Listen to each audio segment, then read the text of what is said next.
Press के बंधुओं का मैं स्वागत करता हूं, खुशामदीद करता हूं।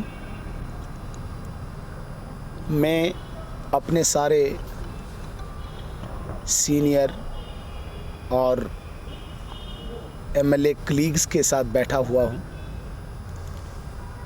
एक बहुत ही इम्पोर्टेंट टॉपिक पे आपको बहुत शॉर्ट नोटिस में हमको बुलाया है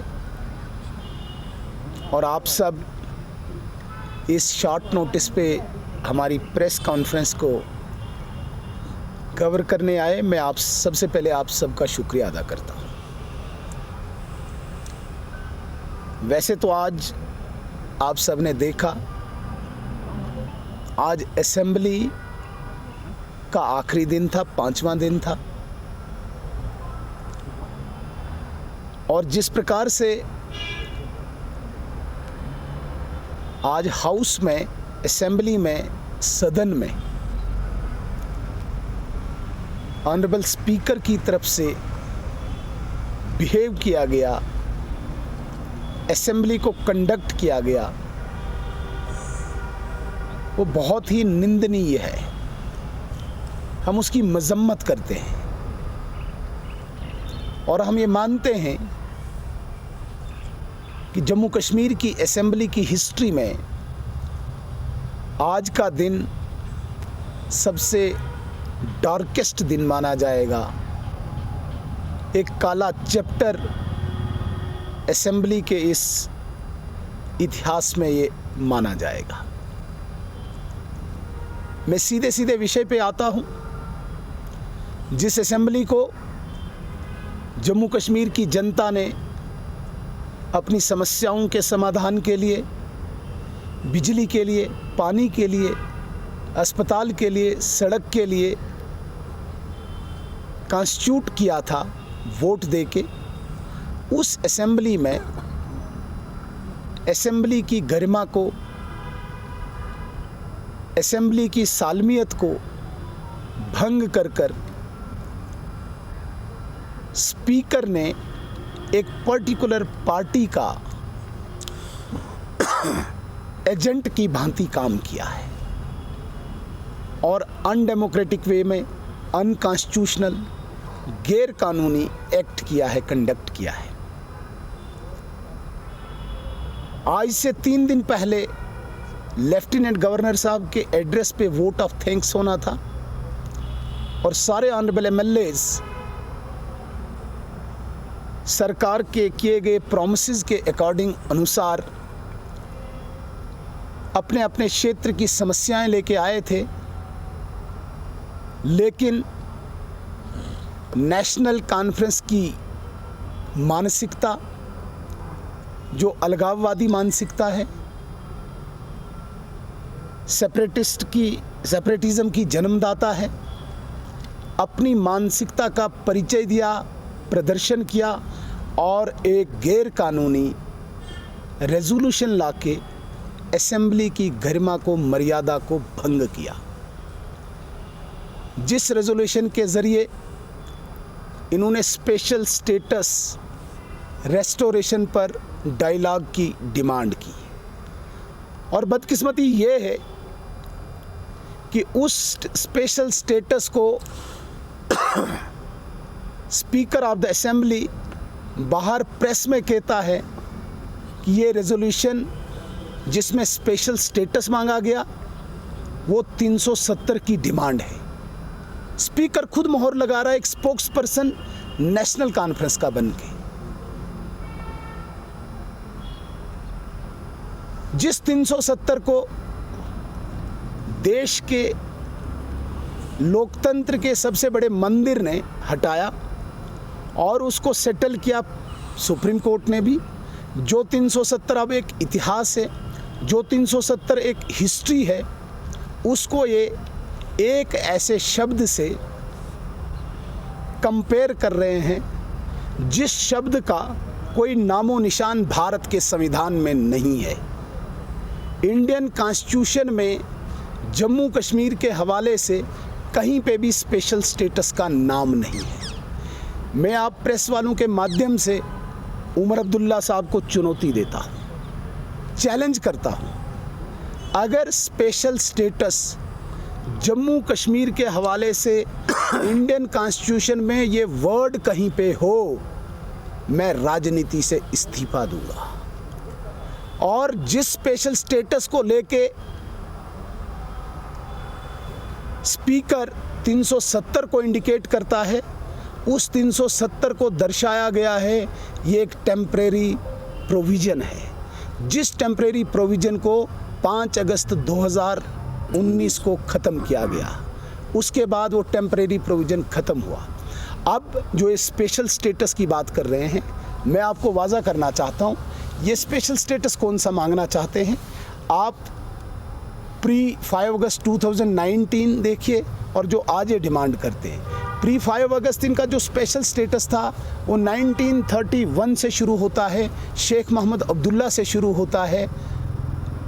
तब का शेख मोहम्मद अब्दुल्ला और नेहरू का एकार्ड जो जम्मू कश्मीर को रक्त रंजित करता है, और आज इनकी तीसरी पीढ़ी राहुल गांधी और उमर अब्दुल्ला का एकार्ड जो स्पेशल स्टेटस मांगता है, जिस स्पेशल स्टेटस में कश्मीरी पंडितों को कश्मीर से पलायन कराया गया, यहाँ पे कश्मीरी पंडितों का कत्ल हुआ, आम कश्मीरी सिविलियंस का 21,800 लोगों का कत्ल हुआ, यहाँ पे आसिया और नीलोफर जैसी छोटी बच्चियों का कत्ल हुआ, यहाँ तुफेल मत्तू जैसे एक स्टूडेंट का कत्ल होता है, यहाँ पे नेशनल कॉन्फ्रेंस के चीफ मिनिस्टर के घर में एक हाजी यूसुफ का कत्ल होता है। ये उस स्पेशल स्टेटस को यहाँ पे लाना चाहते हैं।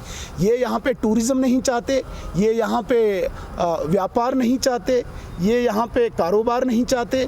ये यहाँ पे 5 अगस्त के बाद जिस प्रकार से एक आम आदमी को बेनिफिट्स मिले हैं, जिसमें 5 लाख का हेल्थ इंश्योरेंस मिला है, जिसमें यहाँ पे राशन मिला है, जिसमें पेंशन मिला है, ये उसको नेगेट करके दोबारा से स्पेशल स्टेटस के नाम पे यहाँ पे वायलेंस पैदा करना चाहते हैं, स्ट्रीट वायलेंस पैदा करना चाहते हैं, जो भारतीय जनता पार्टी नहीं करनी देगी। अब अंत में जो मैं आज कहना चाहता हूँ, आज जिस प्रकार से स्पीकर ने एक्ट करके हमारे ऑनरेबल एमएलएज को मार्शल आउट किया, हमने एक पैरेलल असेंबली बाहर लगाई, लोगों की आवाज़ उसमें हमने उजागर की, मीडिया के ज़रिए पूरी असेंबली की कार्रवाई हमने चलाई और वो आपने भी कवर की। मैं आपके चैनल्स के माध्यम से ये चेतावनी देता हूँ, आप इस पैरेलल असेंबली को लाइटली नहीं लीजिए, और अगर आपका इसी प्रकार का बिहेवियर जो इंडियन सॉवरेंटी को, जो इंडियन इंटीग्रिटी को चैलेंज करता है, आपका इसी प्रकार का बिहेवियर रहा तो हम पैरेलल गवर्नमेंट चलाएंगे, पैरेलल सरकार चलाएंगे। ये मैं आपको चेतावनी देता हूँ यहाँ से आपके चैनल्स के माध्यम से। एक बात और कश्मीर के लोगों को मैं वाजा करना चाहता हूँ, जिस स्टेटहुड की डिमांड हर व्यक्ति यहाँ से करता है और जिस स्टेटहुड की कमिटमेंट आदरणीय प्रधानमंत्री जी ने की, आदरणीय गृह मंत्री जी ने की, जिस स्टेटहुड के बिल्कुल हम नज़दीक हैं, इस प्रकार के हालात जम्मू कश्मीर की सरकार बनाना चाहती है ताकि यहाँ स्टेटहुड न आए और इनका स्पेशल स्टेटस गलियों में, मोहल्लों में खून की होली खेलकर इनका स्पेशल स्टेटस वापस आए, जो नहीं होने देंगे, नहीं होने देंगे, नहीं होने देंगे। धन्यवाद। सुनील जी, जहाँ तक देखिए, भारतीय जनता पार्टी का एक क्लियर स्टैंड है और भारतीय जनता पार्टी के साथ साथ हमारी केंद्रीय सरकार का क्लियर स्टैंड है। हम किसी भी कीमत पे टेररिस्ट को, टेररिज्म को और टेररिज्म के सपोर्ट स्ट्रक्चर को किसी भी कीमत पे कोई स्पेस नहीं देंगे। यहाँ का आम सिविलियन, यहाँ का आम कश्मीरी हम गले से लगाएंगे, लेकिन जिस प्रकार से नेशनल कॉन्फ्रेंस और कांग्रेस के टाइम पे टेररिज्म के साथ साथ सिविल किलिंग्स होती थी, वो भारतीय जनता पार्टी नहीं होने देगी, न करेगी। हाँ, जो टेरर अटैक्स अभी पिछले 1 महीने से बढ़े हैं, कहीं न कहीं जो नेशनल कॉन्फ्रेंस की हरकतें हैं यहाँ पे, ये इनकरेज कर रही है उस टेररिस्ट को, उस टेररिज्म को जो पाकिस्तान यहाँ पे एक नैरेटिव फैलाकर करवाना चाहता है। ये वही एक कारस्तानी है, लेकिन भारतीय जनता पार्टी का एक क्लियर स्टैंड है, एक फर्म स्टैंड है। हम आयरन हैंड से इनको निपटेंगे, किसी भी कीमत पे टेररिस्ट और टेररिज्म को यहाँ पे जगह नहीं देंगे। सुनील जी, ये जो वीडीसी मेंबर्स मर गए, सेटबैक है? देखिए, ये बहुत ही अनफॉर्चुनेट है और आज जो हमने पैरेलल असेंबली लगाई, वहाँ पे अपने 2 वीडीजी मेंबर जो आज शहीद हुए हैं किश्तवाड़ के कुंतवाड़ा में, हमने खड़े होके 2 मिनट का साइलेंस रख के, मौन रख के उनको श्रद्धांजलि भी दी। और जो एप्रोप्रिएट प्लेटफॉर्म है वहाँ पे हमने अपनी बात भी पहुँचाई। सारी सिक्योरिटी की जितनी भी एजेंसीज़ हैं सबके ऑफिसर बाला वहाँ पे पहुँच चुके हैं। मैं आपको ये कहता हूँ कि ये सेटबैक नहीं कहेंगे, ये मैं कहता हूँ कि पाकिस्तान का एक नया मॉड्यूल, नया प्रोग्राम जो स्विच करके यहाँ पे आया हुआ है। अभी हमारी सिक्योरिटी फोर्सेस जिस तरीके से हैंडल कर रही थी, ये एक ट्रांजिशनल फेज़ है जिसमें हमें थोड़ा सा इस वक्त नुकसान उठाना पड़ रहा है, जो बेहद अफसोसनाक है, दर्दनाक है, लेकिन किसी भी कीमत पे इसको भी यहाँ पे जगह नहीं देंगे। आपने देखा होगा पिछले 3-4 दिन से जो ब्रेक थ्रू हुआ, खानियार में हुआ, लारनू में हुआ, लोलाब में हुआ, बांडीपुरा में हुआ और आज सोपोर में हुआ। लगातार इनको भी जहाँ पे भी ये मिलते हैं इन्हीं की भाषा में इनको जवाब दिया जाता है। और मैं एक बात और स्पष्ट करना चाहता हूँ, इसमें कभी भी भारतीय जनता पार्टी का जो स्टैंड है वो कमज़ोर नहीं होगा, लेकिन जो इनका सपोर्ट स्ट्रक्चर है, जो इनको पूरा संरक्षण देता है, उसको भी पूरी तरह से मतलब ख़त्म करने की आवश्यकता है, जिसके लिए भारतीय जनता पार्टी अपने पूरे प्रोग्राम से लगी है। सुनील जी